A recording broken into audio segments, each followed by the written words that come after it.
3 years after my parents got divorced, I ran into my mom at a restaurant. She was having dinner with her daughter. When she saw me, her expression looked a little uncomfortable. Right before she left, she pulled up her phone and opened Venmo. "Here, let me send you some money. You and your dad can get yourselves something nice to eat." I pushed her phone back. "No thanks, Sarah. It's not like you ever cared much about me or dad before." Her face tightened, and she frowned hard. "Why do you have to be as stubborn as your father? If you had stayed with me, you wouldn't be working as a server right now. Tell your dad this. If he admits he was wrong, I'll take you back and give you a good life." I just stared at her coldly and said nothing. Did she not know? My dad had already been dead for 3 years. Sarah Miller looked me up and down, taking in my dirty apron and hands cracked from the cold. She sighed softly. "I never should have agreed to let your father take you. It's really been hard on you, hasn't it? If he can't afford to raise you, he should have let go." I shot back coldly. "Don't worry about it, Sarah. We're strangers now. Talking like that might give people the wrong idea." Her face darkened. She looked like she wanted to say something else, but fell silent, turning to walk away. I stood there holding my tray, my fingers stiff. A coworker came over. "You okay?" I shook my head. Another coworker whispered, "Was that Sarah Miller? From Miller Group? I heard she's completely devoted to her ex-husband. She burned bridges with her whole family for him back in the day." I saw an interview where she said the people she failed the most are her ex-husband and her son. I let out a cold laugh. If she really felt that guilty, why would she have abandoned them? Seeing my disbelief, my coworkers explained. She walked away with nothing for his sake. She gave up custody voluntarily, willing to start from scratch. I heard she built a primary school in a poor mountain area and named it after her son. She's done more than enough. I looked up, my voice expressionless. She pretended to be broke in front of her husband. When she left with nothing, she stuck him with all their debt. He had to donate part of his liver and sell his own blood to pay it off. My dad got a post-op infection and couldn't afford surgery. Meanwhile, she was at an auction buying her new boyfriend a $1 million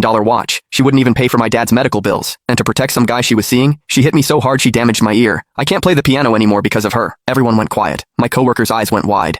I stayed perfectly calm. "Yeah, I'm her son." They shut up immediately. After a moment, one asked, "But didn't you just say your dad is already—" I didn't answer, lowering my head to kept working, shutting out the gossip. After my shift, I bought a bunch of white chrysanthemums and a birthday cake. At the cemetery, I set the cake in front of the headstone, where my dad's smiling picture looked back. I crouched down, softly singing, "Happy birthday. Happy birthday, Dad," I whispered. "I ran into her today. I don't think she knows you're gone yet." The next day, the restaurant was eerily quiet when I showed up. My mom was sitting in the middle of the dining room, an untouched cup of tea in front of her. Her face was dark. The manager wiped sweat off his forehead, forcing a smile. "Ms. Miller, we'll definitely look into what happened yesterday and get back to you with an explanation." Before he could finish, her eyes locked onto me, hitting me with a familiar wave of pressure. I walked over, my voice hard. "Sarah, what do you want?" She looked up, her tone ice cold. "Something was wrong with your food yesterday. My daughter got sick on the way home. Her father is very upset." I smiled tightly. "So? Are you using this as an excuse to come after me? Or do you want to drag me and my dad over to apologize to Caleb like you did 3 years ago?" Her expression shifted instantly, as guilt flickered behind her eyes.